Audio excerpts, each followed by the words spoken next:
This man is one of the greatest chess coaches of our time. His name is Grandmaster Jacob Aagaard. I trained Gelfand, I trained Shanklin, I trained Praggnanandhaa, Abdusattorov, Aravind. He's also the only chess writer to have won all 4 of the major Book of the Year awards. His books on Grandmaster preparation are outstanding. My books are used by Peter Heine when he's coaching Carlsen. We discuss step by step how to train to become a GM. I've learned a lot from this episode, and so will you. And sometimes it can be quite surprising, a 2650, 2700 player doesn't know basic things. Also, we discuss weaknesses of Magnus, Hikaru, and other top players. And Magnus, of course, his main weakness, I think, always was... Do not miss our Blitz game at the end.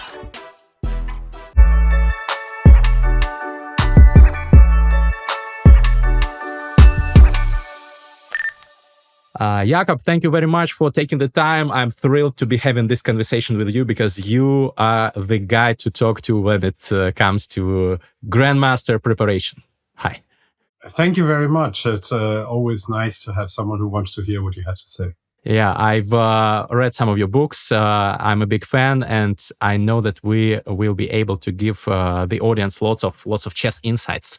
And the topic that we will discuss today mostly concerns how to become a grandmaster. And my first question will be: do you think that anyone, if he or she has the intention to do so and has the perseverance and the resources, do you think that anyone can become a chess grandmaster or not?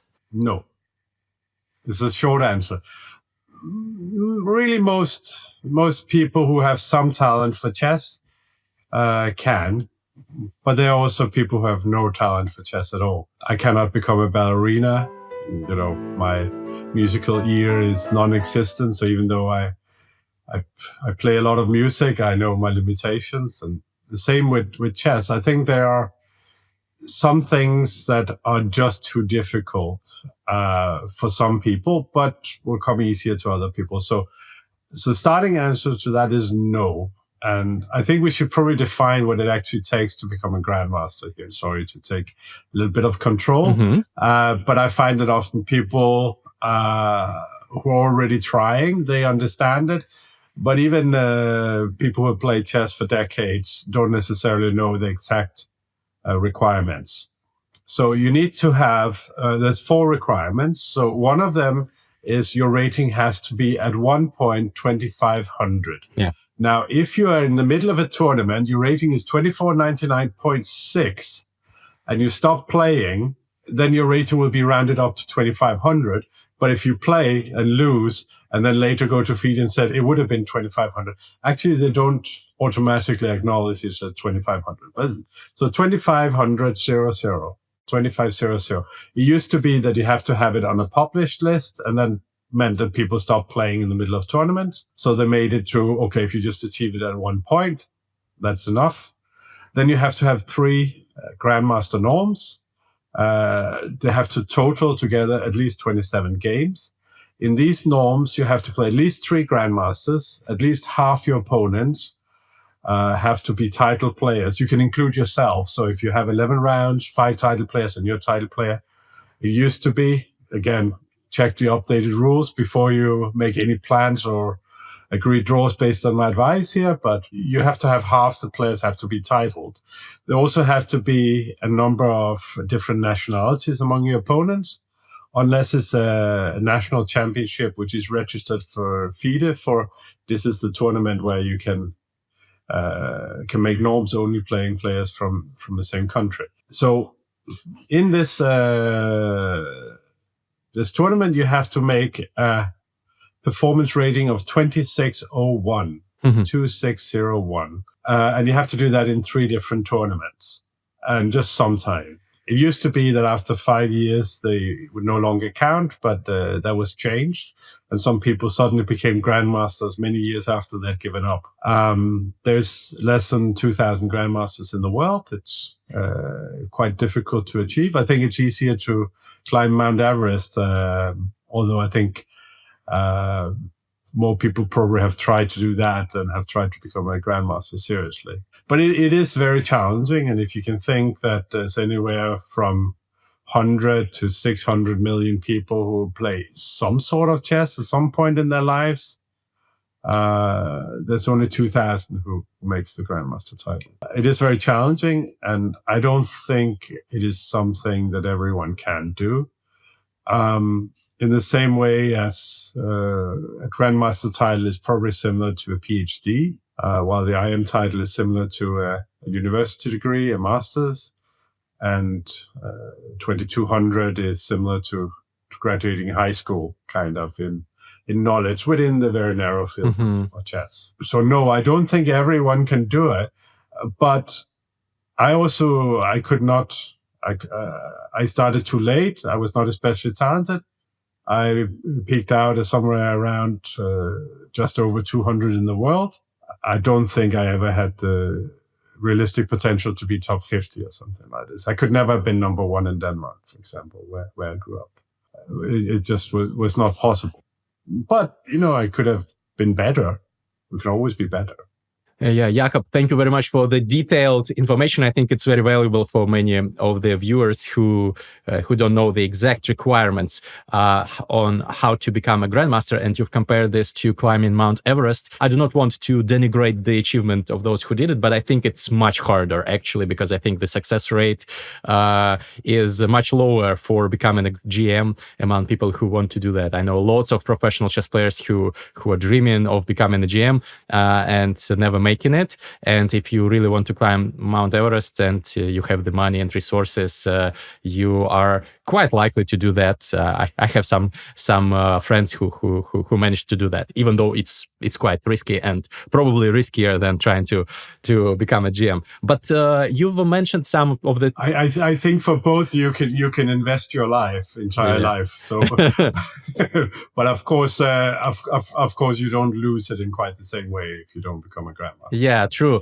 But you've mentioned the formal requirements to become a GM, and you also said that if you have chess talent, you can do that. But then the question is, what exactly does it take for a chess player who has some talent to become a GM? Because I think that there are lots of talented chess players who became stuck at FM or IM title, even though they've been playing chess all their life.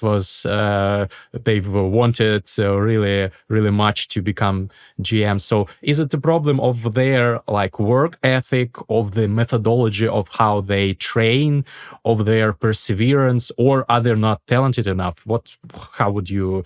I know that it's very specific case by case, but what is the most common reason? No. It's a very good question. And I think I have something intelligent to say. So I'm going to break it up into a few things. So first of all, when we say talent, it's sort of, it's different from person to person how much talent they have. I had talent to become a village champion. I remember Dvoretsky talking about his students and saying that Andreev was the only student he ever had who had the talent to become world champion, while with Yusupov, who did almost get to the match. Yeah. He said he had, normal talents for grandmasters. So I made it to around 2100 maybe on talent, and then I had to learn things. My former business partner, now retired, John Shaw, he made it to 1900, while a good friend of mine, Luke McShane, he made it to 2600 on talent. So talent can sort of be different things. Basically, talent is usually understood as the ease with which you gather information and learn things, where it just feels almost effortless. It just happens as normal progress. And what you exactly were saying is a description that almost everyone has at some point in their careers, or their attempt to improve in chess, if it is a leisurely activity, which is at some point they hit a wall. And that is actually the interesting point. And whether that is, let's say, 2300, 2400, or 1800, or where it is not really so important in a overall sense for what I'm going to say now. But we're talking about people who already are showing aptitude for chess and likely to come up and become a grandmaster. So I'm going to talk about that, but this applies also if you're an amateur and you're at 1800 and you want to get better. The same thing will apply. So basically, what normally happens to us when we learn something is, in most people's experience, we learn it by ourselves, what's called autodidact. I don't know if the pronunciation was so bad. Someone is laughing now, but okay. I should probably say it in Danish, a Danish accent. So it means self-taught. So we pick up a little bit here and here and here, but there's no methodology behind it. And when I work with a player, let's say a player comes to me like 2650, I normally start by analyzing the game and find out what part of the game they don't understand at all, since they're so weak, they're only number 100 in the world. And it never disappoints. Within like half an hour, I see like, okay, this guy cannot organize the pieces. This guy, he cannot calculate. This guy doesn't know on positional fundamentals. It never fails. And it never fails because everyone comes to it in the same way. They have something that works for them and they keep doing it. And then at some point it doesn't work more. You hit a wall. So what is wrong is normally not that what you're doing is wrong. It's just all the other things you never learned how to do. So you can compare it to, I'm not a golfer, but I know they use different clubs. There was this brilliant golf movie once called Tin Cup, where, played by Kevin Costner, you had a complete idiot as the main character playing golf. And then he got into an argument with his caddy at some point, and he broke all his clubs except for the ninth. The ninth club, he said, I'm always good with the nine. And then he played only with the nine and still won the tournament. And it's a little bit like that, how people are trying to become better. Now, I know many strong players who constantly work at their openings. And year in, year out, they don't improve. They're keeping their openings at the same level, and everything else they did at the same level as before, and they get practical training through playing tournaments, but they don't expand. So basically, if you are in the situation that what you were doing naturally and what came to you easily does not take you to the grandmaster level, you need something else. And here, I've written many books about something else. Like I wrote a 900-page book on technique. Recently, we wrote a book on exchanging pieces. I've just finished a book on attacking chess. I think I'm best known for my work on calculation, though I worked on all aspects of the game. I even wrote opening books, even though I'm not by any means an opening expert, but I can work systematically within an area and do opening books. I just don't remember it, and I have very little motivation for it. So, but anyway, you can look at your own game and say what is going well and what is going less well. And this is here where sometimes the advice of a stronger player, and maybe specifically someone who thinks differently to you as well, could be very useful. I do provide sometimes training for players who are much stronger than myself in practical terms. But when we talk about things, I have to explain very basic things that they never came across because they approach chess differently. Can you give an example? And whether that's... For example, you worked with many super GMs, 27 plus. Okay, I will. Of course, I cannot give examples really of players. That will be a little bit unfair. But we say Mr. 2600. So I had someone who came recently and said, I want to improve. I want to work on my calculation. And I went through his games and I established a very simple thing, that he was not good at organizing his pieces. When we actually came to variations and calculations and tactics, I could not find, over the 3 tournaments of his games I'd analyzed, I could not find extra points for it. There was one game where he should have won, where he lost instantly instead in a tactical position. And when we talked about it, he had seen everything, but his decision-making was bad. And improving his calculation would not have improved his decision-making there. There was, of course, decision-making always be improved, and everyone makes mistakes every move. Carlsen, Nakamura, Gukesh, all these players are around 2,800, and Stockfish is around 3,800. There must be somewhere where there's a difference, an improvement of possibility. But if you look for what I like to do, which is the low-hanging fruit, what we can reach and make a real measurable improvement in the near future, in the next few tournaments. So in this case here, the guy was not good at organizing his pieces. They were not playing together. Mm-hmm. Sometimes he wasn't developing if it was outside the opening and his pieces were badly placed. He was constantly trying to do concrete things. So he was constantly thinking, I go there, you go there, I go there, you go there. That was the thought process in his head, which is what we call a very logical thought process. While you could have a very different way of analyzing the position, which is my rook's not playing, my knight's not playing, and it's blocking in the rook. I need to get the knight out. And it seems very basic, but whatever sport you're doing, basics is 90% of it. And then at some point you get to shine with your trick shot, but mostly you're just just avoiding making stupid mistakes and doing well. You'd also say, okay, there's some players I've talked about sometimes, we can mention, who are not very good when they get winning positions. Again, people will know who I'm talking about, for example, but I'm not going to mention names.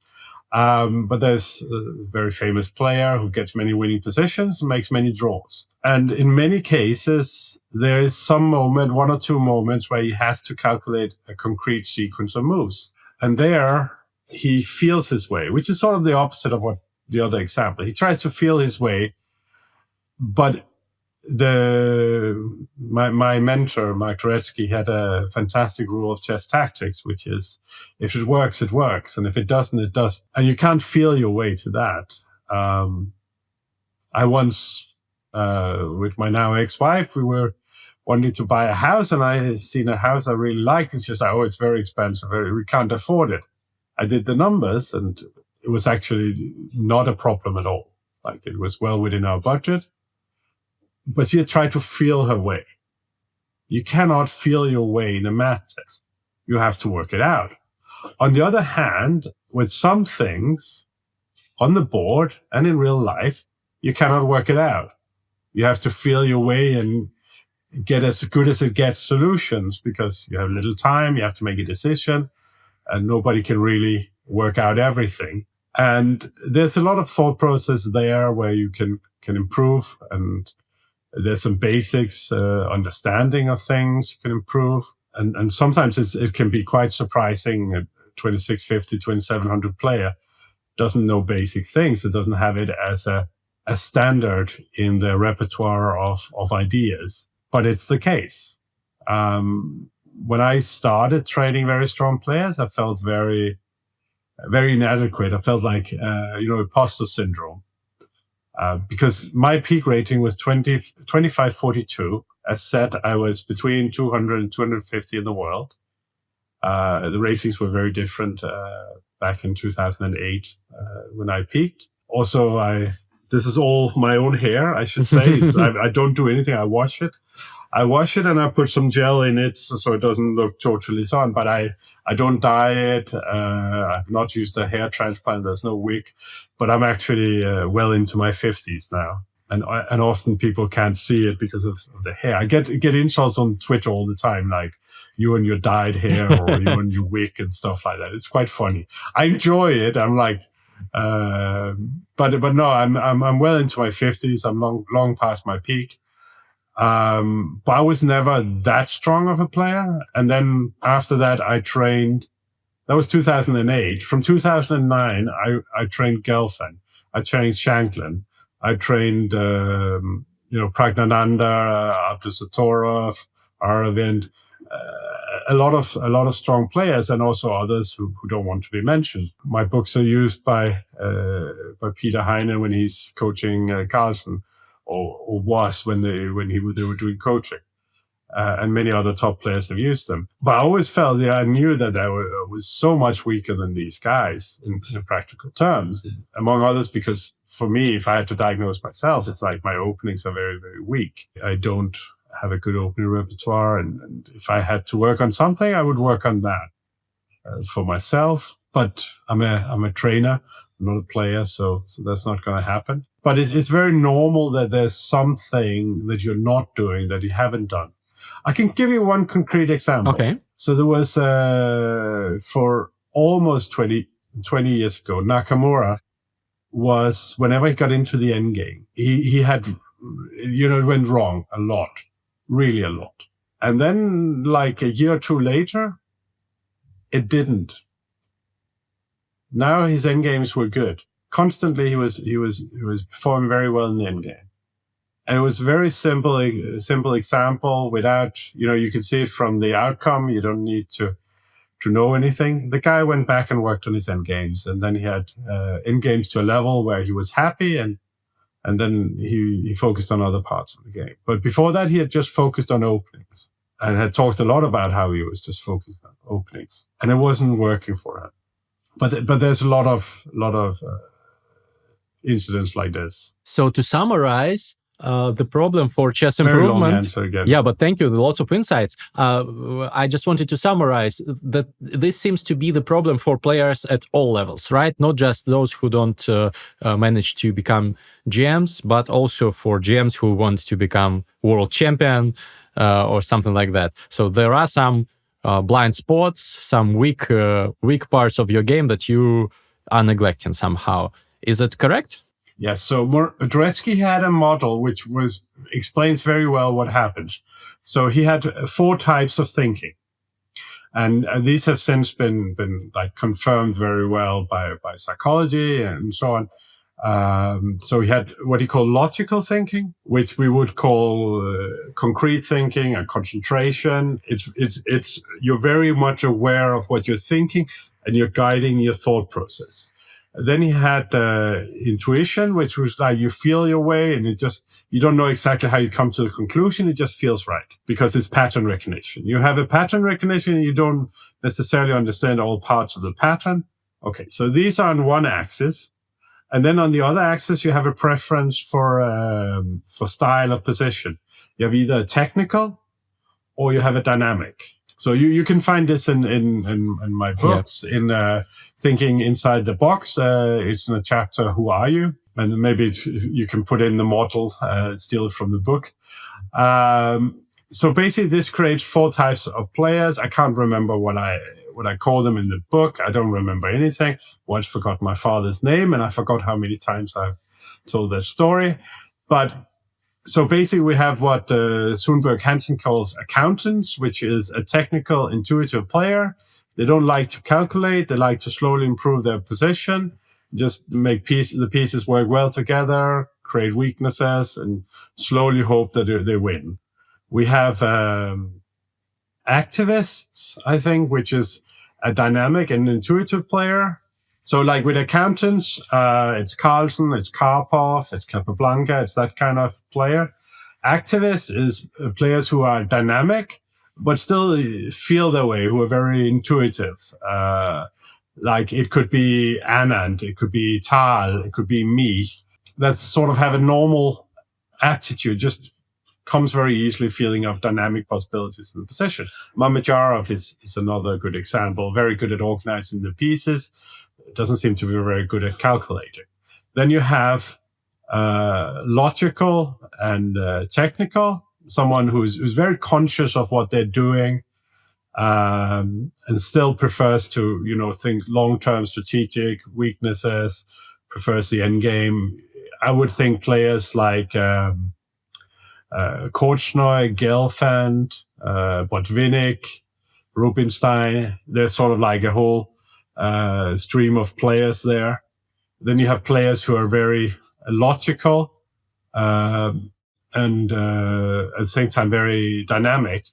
Here we also have a very straight line of players. We have Morphy, we have Alekhine, we have Kasparov. You could put maybe Topalov in there as well. Players who calculate a lot, work very much on concrete, measurable information. Gukesh as well? Yeah, Gukesh, I'm not sure he's very dynamic. I would put him maybe as activist, as technical and concrete. Technical and concrete, yeah. Mm-hmm. So I would put him down like obviously he's not the same type of player as like this Rubinstein, Botvinnik, Korsner, Gelfand clan or whatever you would say, generation of champions crowned or not. But yeah, I would probably put him around there, while like Praggnanandhaa I would put as very concrete and dynamic. And you can sort of, the thing is, of course, if you think of this as a grid and you put people, you put them with dots everywhere, everyone wants to go towards the center where you inhabit as much properties from the other qualities or the other types of thinking as possible. And that's sort of like you start in a natural home territory. You start with your own natural language, you can say, of your territory. But to know the world, you need to speak all 4 languages. That's partly what chess training is about. It is about developing the skills in all directions. Then, of course, on top of that, there's a whole different universe called memorization and opening preparation and endgame preparation of things you should know for remembering and understanding. And there's some other aspects. And every model is just a model. It's not everything. But if you start with this model, thinking of these 4 different types of thinking, of starting out thinking properties, then it's very natural for you that you think in a natural way for you. But as it often shows, the chessboard doesn't care of what you think is natural and normal and not. It has rules of its own. And however you get to the best move is good. It's fine. However, if you don't get there frequently, you have a problem. And maybe you need to find a different route and expand the ability to think in different ways. It's a very simple model. And I think for anything to really work consistently over time, it has to be simple and easy to work with. And I work with these models, and I have, of course, my own ideas, my own additions, and but in many ways I still rely on the work by Dvoretsky. Like, he no doubt relied on the work of people before him, even though he was not as good as crediting people as I am. Yes, but he's still, of course, a legend. That's a great model. And before we continue, because I have lots of follow-up questions, I just wanted to ask you about a couple of more players where they belong. I'm interested. Okay, let's try. Where does Hikaru Nakamura belong? Which type of player is he? So he's clearly dynamic, and he is. I would say he's quite concrete, but over time he's become much more technical, and he's become much better intuition. So he's like every great player of our time will move very much towards the center, but for sure he started out very dynamic, very concrete. And then he added other skills to his arsenal. And does he have any weaknesses now in terms of this quadrant? Everyone has weaknesses. So it's like, is there anything he cannot do at all? Not really, no. But like he is incredibly strong.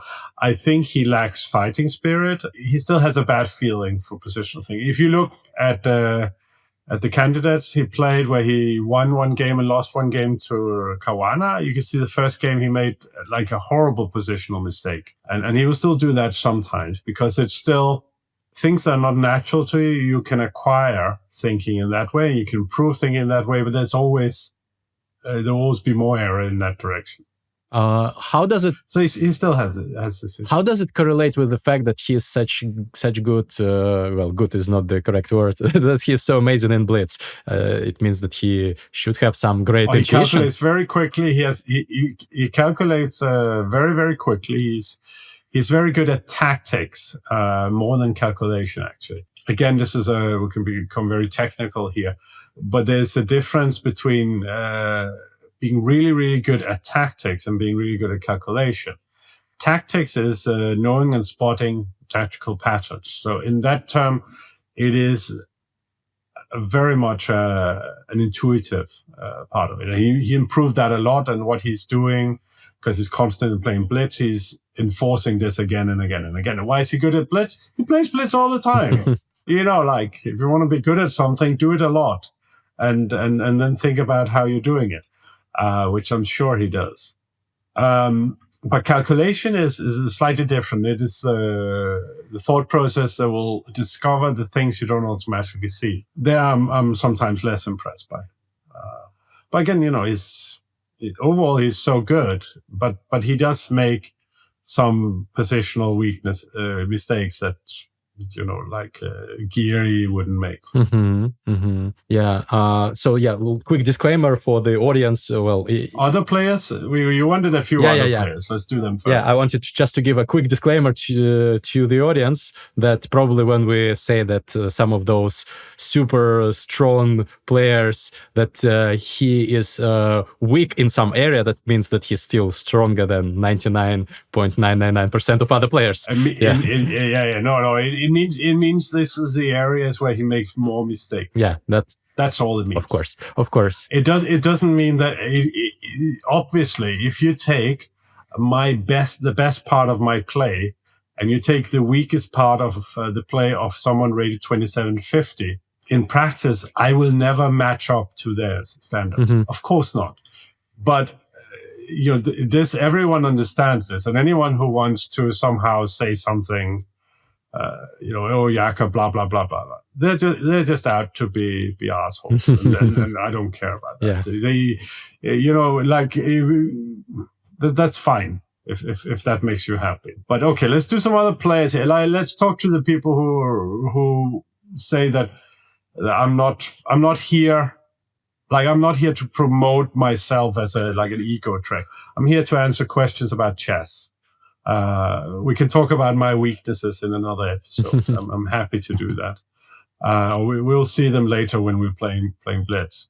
But let's talk about some other players, and I'll explain why I think. But I have to have analyzed the games. Of course. I might say pass on some of them. I'll say the names that you are well familiar with. So first of all, Magnus, you mentioned that he probably belongs in the same category as technical players, right? No, he's technical and intuitive. And so he's absolutely and when he was very young, he played very aggressive chess, and then he changed his style very much by studying endgames a lot, and sort of changing his style, and he became this very intuitive and technical player, and you saw his fantastic period where he beat everyone in equal endgames. And he was still, of course, calculating, and very hard to find anyone who can calculate as well as him. But his great strength, where he was much stronger than everyone else, was in understanding of the end game and technical phase of the game. And very often you see in his games that he would win in a technical manner, and there was some tactical options that he missed. I've always been good friends with Peter Hein-Nielsen, and sometimes I was visiting him and Magnus was playing a tournament, and even before Peter was Magnus's coach, they were very close. Sometimes, he would ask Magnus about something I'd seen, and Magnus hadn't seen his game, and he's just like, the other thing was simpler. It was easier, more control. It was always argued back in emotional terms. Like Magnus thought he was talking to Peter. I should just underline here in these few incidents. But yeah, he played incredible strategic masterpieces, technical masterpieces. But often when it came to calculate concrete variations, you see that there's something missing a little bit. And of course, his main weakness, I think, always was psychology. But that's outside the model. The model doesn't account for psychology. Yeah, that's the drawback of the model. Definitely, it's a very important factor. No, because the model is not to describe psychology. If you put too many elements in a model, then it doesn't make sense anymore. It doesn't give you any benefit. It's not supposed to do everything. It's supposed to measure these simple factors. Got it. How do you think, and what do you think about? By the way, about psychology, I've had lots of top chess players on the podcast, and some of them also said that maybe Magnus is not the strongest in calculation and tactics, even though he is obviously incredibly strong, but not as strong as like in his endgames technique and stuff like that.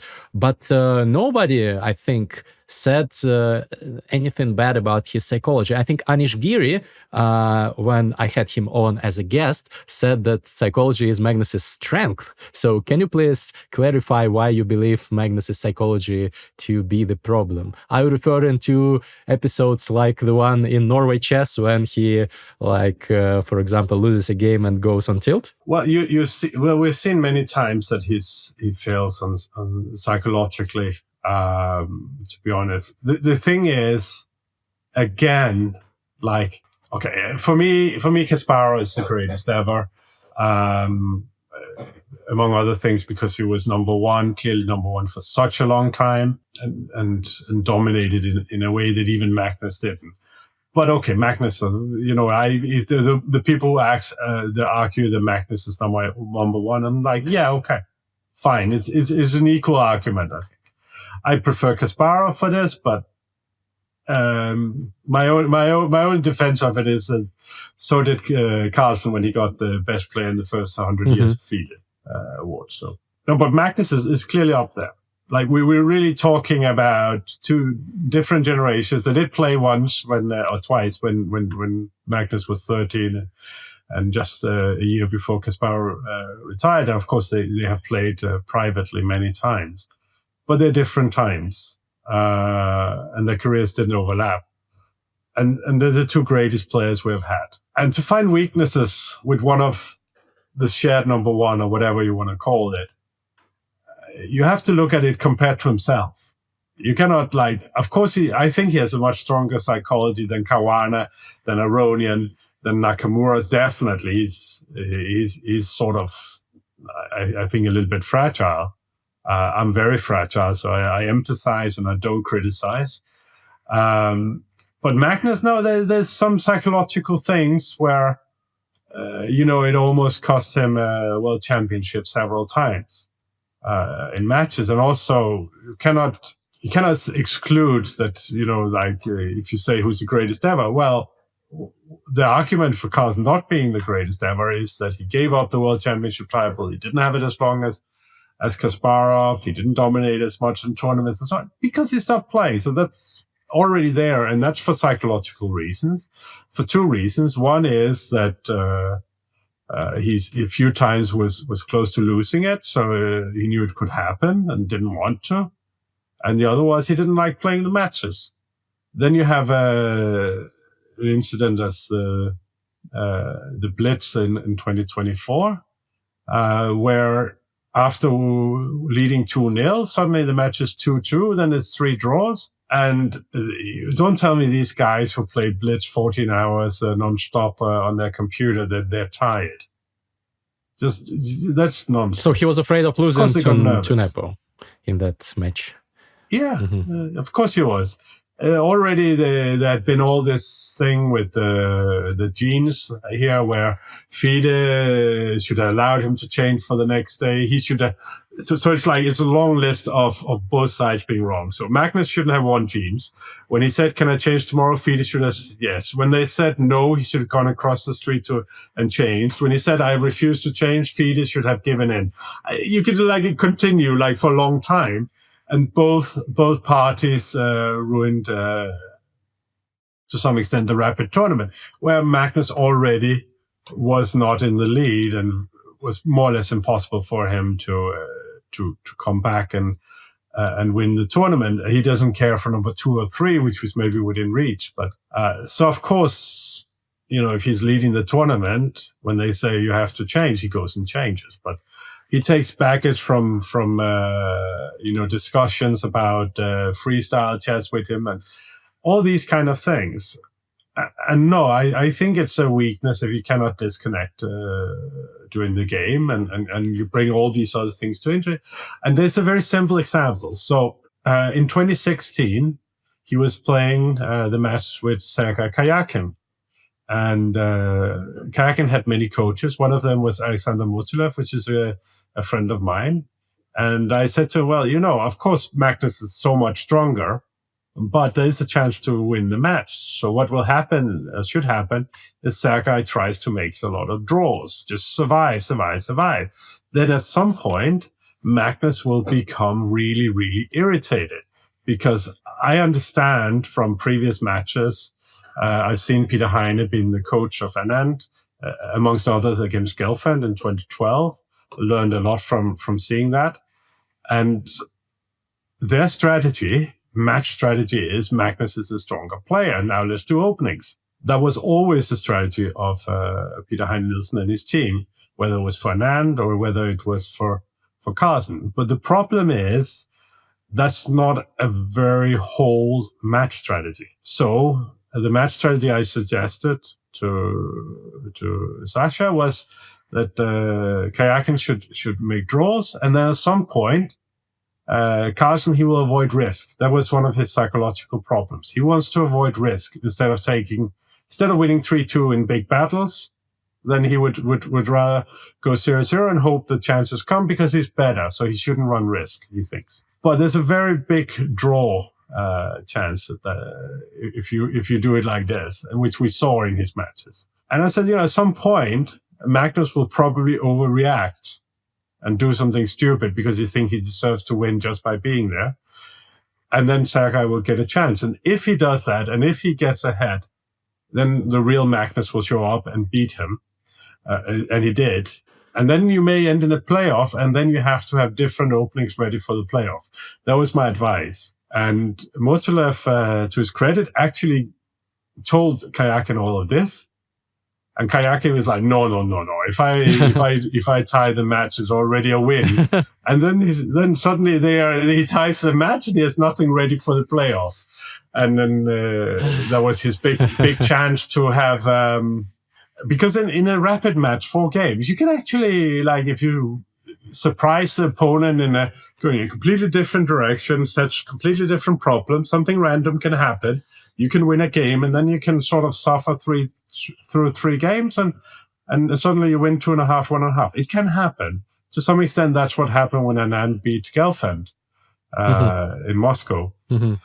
And this could have happened. And the only reason it happened was because Carlsen was not thinking strategically about the match of I'm a much stronger player. I want to get out and have open fights. Instead, he was just sort of I will win at some point. Mm-hmm. I'm much better. It will come to me. And if the other player is no, I'm not coming. It's not happening. And then he was not, emotionally was not strong in that moment. Mm-hmm. But of course, again, as you said before, we're really trying to find a flaw here in what is more or less the perfect player. Yeah, that's true. And it's compared to how afraid other players are of Magnus, the talk about him having psychological problems, of course, is ridiculous. Mm-hmm. So from Geary or someone else, they would say, I always felt like you're sitting across, like people also did when they're sitting across Kasparov. It's oh my God, the guy wants to kill me. Mm-hmm. I don't want to be here. It's clear who has the psychological advantage in that situation. But generally, people who didn't feel afraid of Magnus and Kasparov, they had real chances with him. Like Abdusattorov, who I worked with, for example, where he beat Magnus quite a few times while we were working together. Yeah, he was not afraid of him. So, Jacob, that was very interesting and exciting. I'm afraid we will not have time to dissect all the top players out there, but I was just wondering, what is Nepo's strength and weakness? Oh, he's intuitive and dynamic. He's very clear. Weakness is lack of concentration and calculation. He's not very accurate. Mm-hmm. He's extremely practical. I think he has a very good a very good understanding of what he's trying to do and very, very realistic. For his talent and strength, he's achieved really a lot. He really got the most out of his talent and strength. By the way, my partner knew about him long before we met each other because of his Dota, I think it's called, computer game where he's famous also. Yeah. As a player. That's true. Interesting. And what about Fabi? Yeah, I'm not so sure. I always worry when people mention him. It's clear that he sort of has a little dynamic tendency in his play, but he still plays very, very good positional play. He's mainly a positional player. I would sort of I feel like he started out dynamic and concrete. He's so trained, this is the thing. He's maybe the most trained player there's ever been. We'd really know, actually only with positive things related to it. I don't think he's the most talented guy. Mm-hmm. There's this famous joke with Spassky talking about Korchnoi, his best openings, best work ethic, best knowledge of the end game, best this. There's only one thing lacking, which is talent. No talent at all. What's Spassky's thing? I think I read it on Sprackett's blog 20 years ago. But with Caruana, of course, he had talent, but I don't think he had very natural talent. I think he's he worked a lot, and for me, that's a plus. I prefer the guy with little talent who works a lot I just wake up like this, I'm full of admiration for him. I think he's one of the greatest players in history, and he really worked for it. And one of the ways you can see that is he had this best result of all time, St. Louis 2014, and he couldn't maintain that level. It's and he had a few tournaments in a row, and he couldn't maintain that level because it sort of was a result of very intense work, and then couldn't get it to work all the time. Mm-hmm. There's some things that don't come natural to him. That's so interesting. But he's very, very close to the center. Uh-huh. He's a player from me that's closest to the center of all players I can think of. Interesting. But also Kayakin started out as a very tactical player. And then he became this very technical player just through immense amount of training. You can absolutely change the way you think. Of course you can. And then if you change the way you think, you will show up different places on the model. Yeah. So that's sort of the model is not permanently or permanently this. If you work very much, you change where you are. I also start out very intuitive, very dynamic, and now I could still play very intuitive, very, very dynamic, but my technical play is now real. And this is through study. It's not through easy ability. Nothing came for free there. You haven't watched my podcast episode with Dubov, right? Because he said exactly the same about Fabiano, and it provoked huge media outburst because Fabiano on his podcast discussed this as well. Does he have talent or not? So that's funny that you. No. Yeah. But the thing is talent. How do you define talent? Yeah. Again, I want to go back to the Dubovsky thing where for me. I had a village talent, and I became a decent grandmaster. We have Peter Heine Nielsen, Artur Yusupov, which is specifically the people Dubovsky mentioned. They have normal grandmaster talent, and then he said you have Dreyev, you had Kramnik, you have Kasparov, you had Karpov. The talent to become world champions. And I think. I'm not very familiar with Dubov's thing. I might have heard some comments about that thing. I didn't know it was on your podcast. I apologize. But Well, the only experience I've ever had with sort of seeing Dubov in various places is he always just says exactly what he thinks. So, and there's never any malice or insult meant to it. Does Caruana have talent? Yeah, of course he has talent. Like as I already said in the beginning, you cannot become grandmaster without talent. Caruana has the third highest rating in history, or second highest, I'm not sure. You know, he has the best chess tournament of all time was played by him, or it was Gukesh when he made 8.5 of 9 in the start of the Olympiad, something like that. Or it could be Carlsen's 9 of 9 in freestyle. This is sort of similar. Like this is, of course, a stupid competition to sort of set up. But of course, he's one of the greatest players in chess history. So he has, of course, some talent. Does he have more talent than Dubov? I'm not sure. I would think if you could measure it, probably not. So it might be in that context. And it's only said with a lot of respect.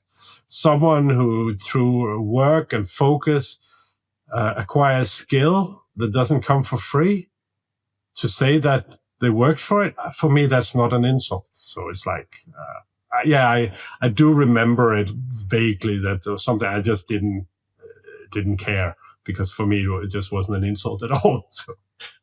So according to this model, I think that I am more of a calculating dynamic player. So this category. Concrete, yes. Logical is what Dreshko would call it. Yeah, and I definitely lack, my coach says this, and I understand this as well, I definitely lack some positional understanding. Sometimes I don't find the right plan and don't come to the right move intuitively. I calculate too much and too long, and that is not effective and costs me some points. In that case, if a player like me wants to improve, do you want a 3-minute training program? Yeah, I'll give you a training program in 3 minutes. So this is I developed this some 20-something years ago. And it has sort of stayed with me, and we still use it all the time. So the basic of it comes from the idea of the brain is very good at finding answers, but is very bad at finding questions. So when you don't have a natural aptitude for something, it is because you don't naturally see it. So you need to develop the skill to see it so you can react to it. So basically, you can answer the question if you understand what the question is. In a very concrete position, you intuitively understand what is needed, and then you can sort of like how well you calculate will determine how well you solve the question. The problem in positions where nothing happens, where there's nothing to calculate, which is what I call simple positions. Again, you can find people want more information on all these things. Thinking inside the box is a great place to go. I describe all my thinking in that book and much more. So I base this method on something I call the 3 questions. And these things sort of covers everything that chess is in only 3 questions. So the idea is that you answer them for yourself, not sort of like, not this kind of thinking, what would a smart person think? No, what you see, you answer them. So the questions are, where are the weaknesses? Which is the worst placed piece? Both of these for both players. And then finally, what is my opponent's idea? Mm-hmm. I think I've seen those questions in your book. Many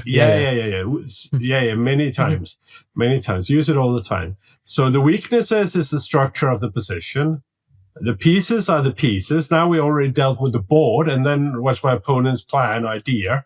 That's the opponent. That's literally the whole chess game. So what this specifically does is it helps you to look at things you don't look at by yourself. Mm-hmm. So the training method here I would recommend is going through players who are very intuitive and technical in their play. This is specifically Karpov, Adams, Leko, Giri, And to some extent, you could also look at Hikaru or Carlsen, but you already have 4,000, 5,000 games there. You look at their wins against strong players, you open ChessBase, and then you put in the training function so that you can sort of guess the next move. And then whenever it's their move, you just ask yourself these 3 questions, and then you come up with a move without calculating, without anything. If the position is very complicated, skip it. You want simple positions, like you're not training your it's like training your free kick against goal, but starting to do it from the own half. No, it's you find the areas where there's nothing to calculate, and then you ask these questions, and then you say, okay, based on this, I would probably play this. You're not thinking for a long time. You're just trying to sort of develop your intuition. And then you see what they played. And then, if you're like, oh, I don't understand this, so maybe you turn on the engine and see if it says, oh, actually, they didn't play the best move. So maybe your move was even better in some cases. But very often you'll find with these specific players who are very good at these kind of simple positions.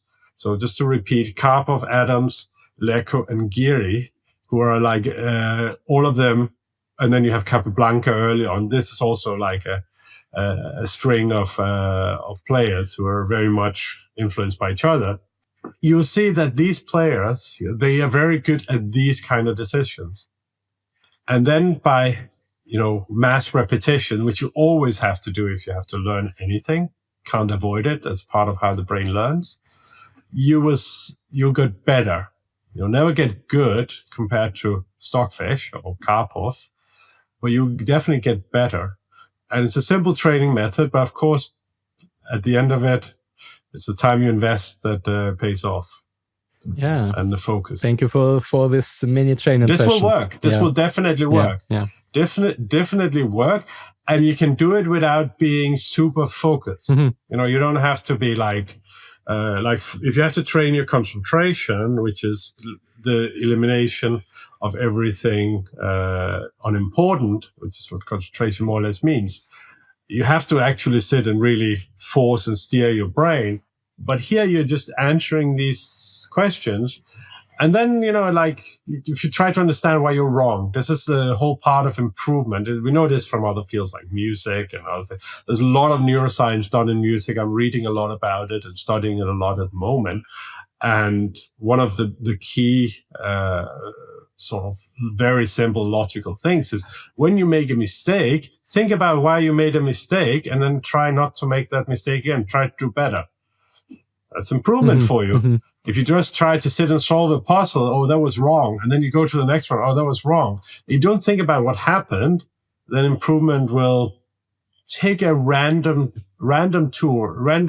direction. If you'll be better off steering it rather than hoping it works. So that's my training method for you. Of course, you could also upgrade to my collected works if you felt so inclined. But I always feel the pleasure of giving some people something they can do for free. Mm-hmm, mm-hmm. Yeah, and I definitely want to go through your Grandmaster preparation.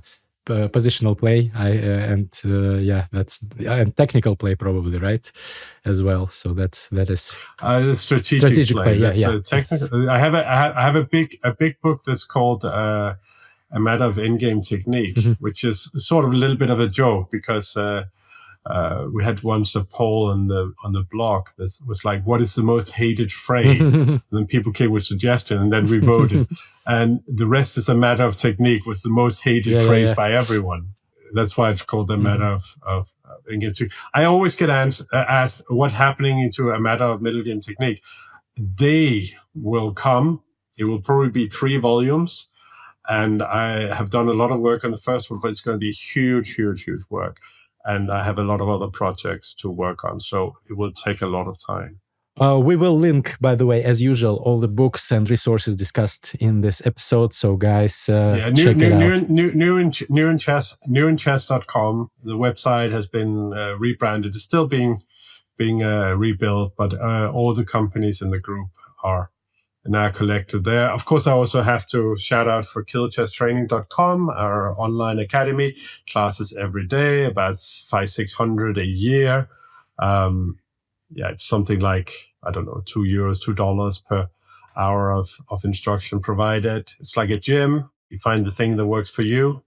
You do that, and you can never do everything. But it's a place. If you want to have structure, you want to have people pushing you, it's a place to go. Okay, we'll link that as well. Thanks, Jacob. But we have to play the game at the end. This is our tradition, and you will demonstrate. Oh, I'm out of time. Sorry. I'm very sorry. I can't play this. Yeah, fine. This will be this is fine. There's a moment in Prince of Tides, again, Kevin Costner. No, he's not my favorite actor. There's where brother Friar Chuck, he's trying to escape, and then he gets hit by a branch, and then he has to carry all the beer back to the Robin Hood's camp. And there's something he says there which I really love, which is "Thank you, Lord, for this lesson in humility." Mm-hmm. And I always say that whenever I do something wrong. And I will say it a lot now in the next 5-6 minutes. Now I make the first move, you make the move, and you add some time. Okay, I'm adding time, but it doesn't show up. Okay, when I run out of time, please add some time. Maybe you can add up until 1 minute. But, something like that. Apparently not. Well, then we play 1 against 1. Don't worry, you'll beat me anyway. I doubt it. Oh, tactics. Mm-hmm. I can add up to 1 minute, that's why. Okay.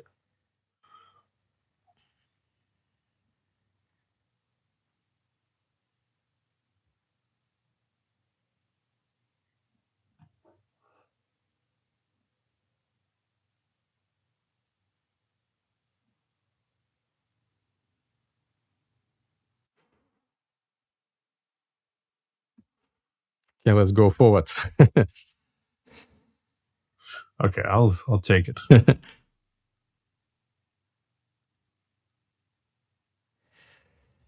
Maybe it was not the correct decision.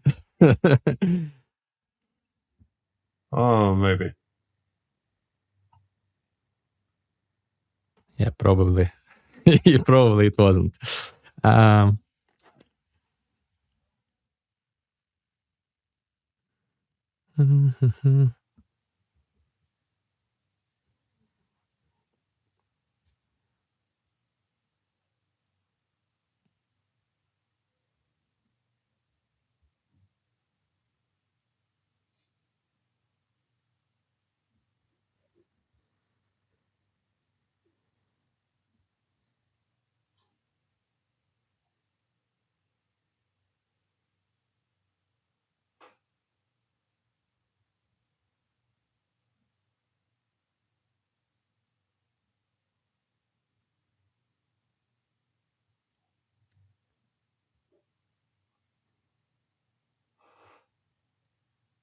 Oh, completely forgot that my rook was hanging. Okay. Now I can only play for time.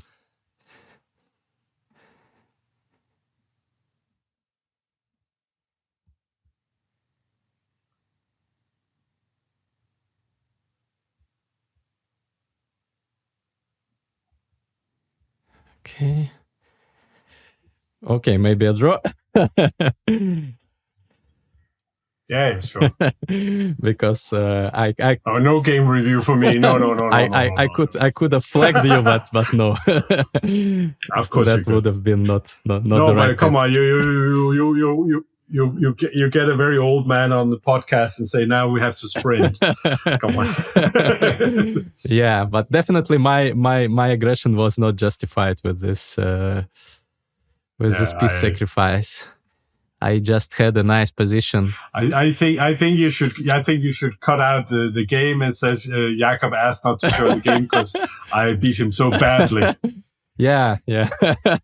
Instead of knight d5. It will make it's a better joke than to have this horrible game. I wouldn't say it's it's just a normal crazy bullet game, nothing too special. But yeah, knight e4 instead of knight d5 was just easily winning. But instead, knight e4, you just win. It's totally winning position. But I wanted something forcing. And many times, many times you could have played it. You just play knight e4, bishop g5. Just resign for black. And instead I got a losing position very soon. As promised, I didn't get out of the opening without being lost. Jacob, thank you very much for everything that you are doing. I'm a big fan, and you're very welcome. And thanks for the insights in this episode. Guys, don't forget to click the like button, subscribe, and write your comments. Which insights you learned? Smash the subscribe button, comment, ring the bell. Yeah. Thank you, guys.